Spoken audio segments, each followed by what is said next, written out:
hoje você tem nos Estados Unidos pelo menos duas grandes correntes no que diz respeito à relação dos Estados Unidos com a região. Primeiro, uma interpretação de que os americanos precisam imediatamente combater a influência chinesa que vem crescendo, como a gente vê no caso do Brasil e muitos outros países. E segundo, de que a América Latina se tornou efetivamente, na percepção desse governo, um problema doméstico dos Estados Unidos por dois fatores. A questão da migração e a questão do crime organizado e do narcotráfico, né? Então, a combinação desses dois fatores, né, propiciaram um ambiente em que a expansão do poder americano bélico na América do Sul ficasse mais fácil para esse governo atual. Há também uma percepção de fundo de que é importante fazer um deslocamento de poder militar dos Estados Unidos das outras regiões, menos o entorno chinês, mas principalmente o Oriente Médio e outras, para a América do Sul, para exercer América Latina, para exercer um poder nas Américas, né? Se essa interpretação for verdade, né, e o Peter Hegseth, secretário de Defesa americano, tem falado sobre isso, significa que os americanos estão flertando com uma ideia antiga da Guerra Fria que se chama esferas de influência. E esferas de influência, no caso do Brasil, é muito negativo para nós, porque os americanos entendem automaticamente a esfera de influência, aquilo que eles chamam em inglês Western Hemisphere, né, que é as Américas de um modo geral, né? Então, efetivamente, nós do Brasil temos que repensar o nosso relacionamento bilateral com os Estados Unidos. Outro dia, escutando um grande cientista político argentino, que é o Juan Tocatian, ele disse que os brasilianistas e os brasileiros sempre se acostumaram a olhar o nosso relacionamento bilateral entre Brasil e Estados Unidos de dois polos, que era uma relação ruim, mas razoável, e uma relação boa, né? E do nosso lado, havia sempre uma percepção, e o presidente Fernando Henrique dizia isso, que era importante nós voarmos abaixo do radar americano, porque se nós entrássemos no radar americano, seria problema para nós.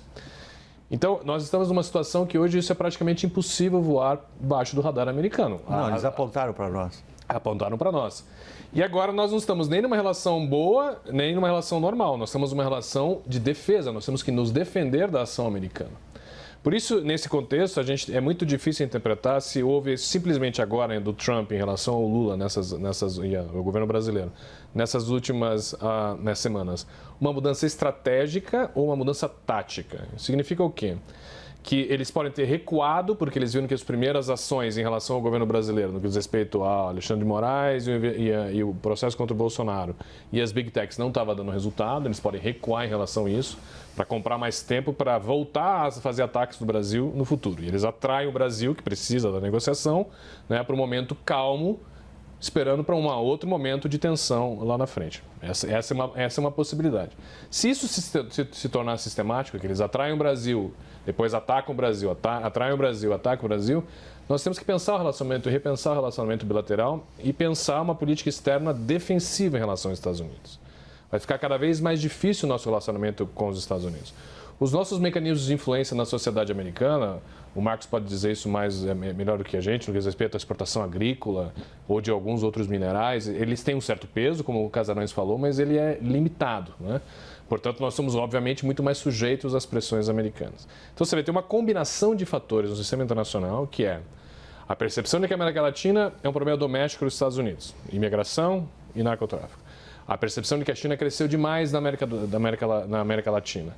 A noção de que os americanos precisam deslocar os seus atributos de poder para as áreas em que eles têm um poder relativo maior. E a América Latina, nesse contexto, significa que nós vamos ser cada vez mais pressionados.